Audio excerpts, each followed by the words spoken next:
Hello, everyone. Welcome back to Enter the Internet. I am your host, Jordan, and as always, I'm joined by my trusty co-host, Cold Beer. How are you doing today, brother? I'm doing good. How you doing? I am doing okay. I could be doing better because the Mm. Elden Ring beta just ended yesterday, unfortunately. As we were just talking about before we got on, we kind of wish we could just hop right back into it and get back into the game. We're here today to talk about our thoughts on the beta. We played almost every single session. I missed a couple too. The 3 a.m. slots were rough. And the first one that we tried to play didn't work for us. Yeah, the very first play session was down for PlayStation players, which we were all playing on our PS5, so we were all out of luck with that one, unfortunately. Cold Beer here was lucky enough to get us all 3 codes, me, him, and our other buddy, Graffiti. Yeah, so like I said, we want to give our thoughts on the gameplay, the graphics, just kind of the pace of the game in general. I'll start by just giving my overall feelings, but anyone who's watched a few of our videos or knows us personally knows that we're huge From Software fans. We're both big Dark Souls, Elden Ring fans. We played pretty much every single game from them. And I love you. God, I love you so much. So like I said, we're a little bit biased going in, but overall, I enjoyed it. I thought it was a lot of fun. I thought it was a quicker paced Dark Souls Elden Ring game. Cold Beer mentioned during one of the playthroughs, sometimes you just kind of get that urge to play an Elden Ring Dark Souls game. You don't want to have to start a whole playthrough, start from the beginning again, and that kind of scratches that itch a little bit, so you can just kind of jump in there, get that feel for the game. You don't have to play through an entire game's worth of content to scratch that itch. But I'll let you go, Cold Beer. What, again, just were your kind of overall initial thoughts after playing, like I said, for the last couple days? Yeah, like you said, we play a lot of Souls games, so this is something that we were definitely not gonna miss. Mm-hmm. And it does scratch that itch because sometimes, before Nightreign, sometimes I just hop into an Elden Ring game and help some random person with their boss or with an area, and that's enough for me to put it away and from Soft game another day. You're sort of a lesser known let me solo her, if you will. I guess so. Let us kill this person together. Yeah, no, this game is definitely something that you can pick up and just have a quick session or two, whether it's with randoms or with friends or by yourself eventually. We didn't get to try it solo because of the beta limits. As you play this game, you get the feeling of like roguelike. It's like a game where either you succeed at the end of it or you fail, but either way you come out with more relics, is what they're called in the game, but it's just gear, or they almost work like kind of like talisman with passives. Yeah. Overall, it was a lot of fun, but I think we're gonna go into the mechanics a little more. Yeah, I was gonna say, as you kind of started explaining there, the gameplay is a little bit different than a normal Elden Ring Dark Souls game. It's not story based, it's not linear in any way. It's like, as you just mentioned, Cold Beer, it's more of a roguelike. You have different run throughs. As far as the gameplay goes, it's more, I wouldn't say it's like Fortnite or like Warzone-esque. I wouldn't say it's a battle royale, but as Cold Beer mentioned, Well, it definitely sorry to interrupt you, but it definitely does feel a little bit at its core. You drop into a map, and as soon as you drop, you're looking for better weapons. The rarity of the weapons is also different depending on the color they are, and obviously the more rare weapons are stronger.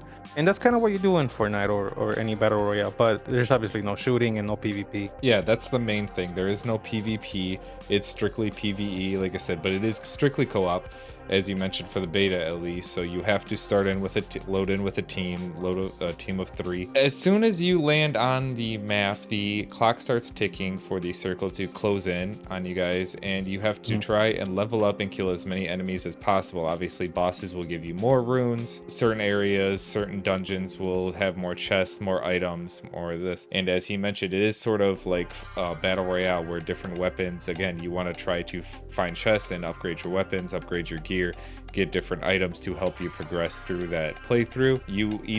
At the end of each day, you have to fight a boss, which the end of the first day, if you win, you will get the start of the second day, which is basically the same thing, running around the map, trying to collect as many runes and power up as quickly as you can before fighting the day 2 boss, which then leads you to a portal. You teleport to what would be the last boss, and that's technically day 3. There's no day 3. It's just the last fight is night 3 automatically. Yeah, as soon as you finish yeah. the second boss, it takes you right into this little area to where you can either level up your weapons and use your last bit of runes to buy some equipment and level up if you have enough runes to before you can. And then, like I said, you have the last boss fight, which going into the main game, as far as we know, each boss is going to be randomized, and that's going to be the cool thing about the main game, is everything is going to be a little bit more randomized. You're going to have random boss encounters throughout the days that can pop up. We had a couple instances where I think it was Margot popped up throughout our encounter and kind of attacked us, which was not, like I said, the end of the day boss fight. But we kept fighting the same bosses every time, so it seemed like they were being very repetitive because of the beta and being kind of a little bit more limited with what bosses they have in. But they're also going to be mixing in different bosses from different Souls games, whether it be Dark Souls 3, Elden Ring, and I think they're even going back as far as Dark Souls 1. What were your thoughts on the, I guess, that, like you said, that kind of gameplay, the roguelike difference? And we also, just kind of putting this in here, this game wasn't directed by Miyazaki, the main director behind all of the Dark Souls and the original Elden Ring game.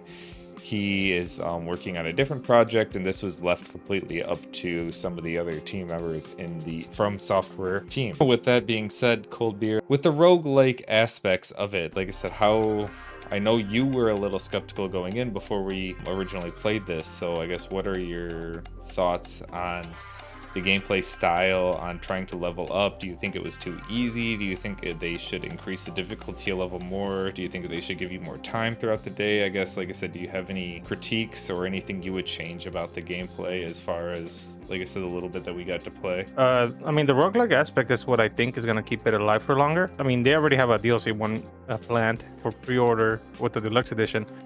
Where it says you'll get more characters to choose from and to fight more bosses at the end. But I feel like this is a game that they could just keep adding. As long as the game stays alive, they keep adding bosses, and it's not hard because everything is already created. Like as far as like the bosses and the world is already, it's Elden Ring world. So that's something that will keep me playing for longer, right? There's no like real end game. Every run is gonna be different, and as long as it's different from what we got, as if it keeps the same recipe, I think it's pretty fun. I didn't think it was too hard. I didn't think it was too easy. But with this new game mode, time is definitely like the name of the game here. You have to make quick decisions, and you have to make sure that those decisions don't backfire on you, or your whole run is gonna get screwed. That was my main critique. I feel like time, which again, this is, I guess, again, the point of the game and any roguelike game, is time is the main factor here. And like you said, literally as soon as you drop in, every second counts for you to immediately try to get as many runes as you can, because there was a couple boss fights that we went into very under-leveled, and you could clearly tell, or like I said, certain areas where we would get our ass kicked. So I feel like maybe, I wouldn't say extend the time, but I don't know. I don't really know. I think the only thing that I can think of is maybe somehow letting the player know how much time is left before the circle starts moving, because you get a warning once it starts moving, but you don't really get like a heads up or anything. So as the day progresses, you kind of have to evaluate how much time you have left, or if you have time to go finish this other boss before the last circle, because you don't want to go fight something that you don't have time for. Yeah, no, that was that was definitely our problem a couple times, where we got into a couple boss fights and the circle was already closing in, and we did not have enough time to finish said boss, and we just had to kind of abandon fight and move on, even though we spent some time working on it. And like I said, that goes back to the, like, every second counts. And again, whether you're sitting there deciding on what weapon to take or deciding on what items to pick up, that all factors into time you're wasting, that you could be getting runes or checking out other dungeons or getting more chests, whatever it is. So is that the only thing you would change about the game? Just the time? That was my biggest critique. Like I said, I feel like I just felt rushed, but like I said, I know that's kind of the name of the game and kind of the name of roguelikes, like, in general. So you're racing against time and racing against the clock, and again, it's the same thing with Fortnite and Warzone, all that stuff. Like I said, you're just basically racing against the clock to get in and do what you can. So the other main thing, like you said, I think it would be cool, like some PvP, if players could somehow, maybe if you got, I don't know, I don't really know how a good way to integrate PvP into it, but I feel like that would be a lot more fun. Like I said, random encounters, and maybe that could pause time if you got invaded by another player. That could like pause the timer on the circle, and then you'd have time to fight. Or even so, maybe the circle, I don't know. I think PvP invasions would, that's kind of again, that's one one of the main things about Elden Ring and Souls games is the PvP aspect. When you get invaded, it's it always seems to happen at the worst time. Yeah. Maybe you probably eat your words, dude. Yeah, you you're right. you say you want PvP, and then some guy that plays it nonstop 24/7 will come and just kill all three of us or something.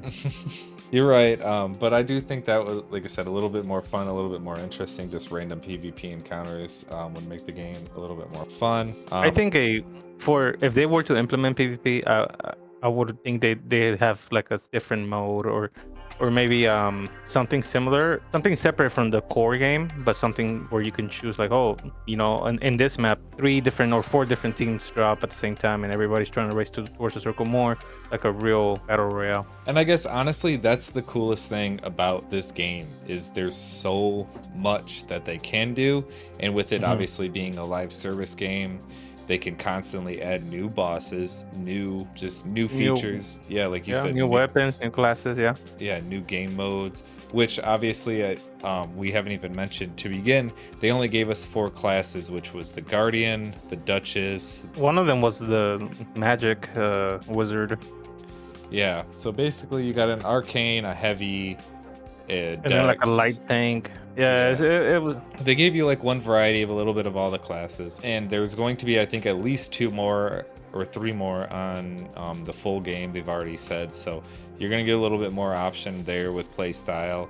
And hopefully, I guess my other big critique with the game would be that you can kind of choose where you land at the start. Obviously, it was kind of a predetermined landing spot. And like I said, that kind of, once you started playing a few times, you kind of figured out where you wanted to go or what. Like, I guess, like I said, I felt like we were very repetitious with how we played. I felt like we kept hitting the same bunkers, the same churches, this and that. In the main game, if they let you kind of control your bird a little bit more. But like I said, that's my biggest gripe too, is I hope with the open game, they let you go choose where you're landing a little bit more, because I think that will again kind of choose your play style or where you go, or what bosses you choose to fight at the beginning, and vice versa. Yeah, I feel like there's something that's gonna get fixed by release, where maybe it was on purpose, where they were landing us where in the same place, and we had the same bosses, but for like the night bosses, I remember having 2 different ones than from our last session, because the last session we kept seeing the same guy, but hopefully they randomize it a little better. But that's what's gonna keep me coming back, having different bosses to fight every time. Yeah, exactly. And as I mentioned earlier, they're going to be taking bosses from multiple different games. But like I said, I guess those are my opinions on the game, are both a little bit biased. We're huge Elden Ring, Souls-like, From Software fans in general. Of course, we're going to like it. And well, let me put it into a little bit into perspective here. But we did a week ago play the Monster Hunter Wilds beta, and we're about 30 minutes and we never came back to it. We played that at a good time for us, and we could have played all weekend, and we only touched it the once. When with this beta, I can tell that we had a lot more fun because we kept coming back to it, and even though it was timed sessions, even if they were at 3 a.m. in the morning. We still kept trying, and we still played it, and we still liked it. That is true. And again, I guess that goes back to the whole video that I want to make with you about graphics and video games. Just now, gaming, I think we're just going to turn that into a gaming in 2025 in general, because nothing is really grabbing my attention. So we have to wait until May 30th is when the official game releases. We've got, luckily, not too long to wait, a couple months. As I mentioned before, that's actually my anniversary, and this is a 5-year anniversary of my wedding. Not that anyone gives a shit, but it'll be interesting to see.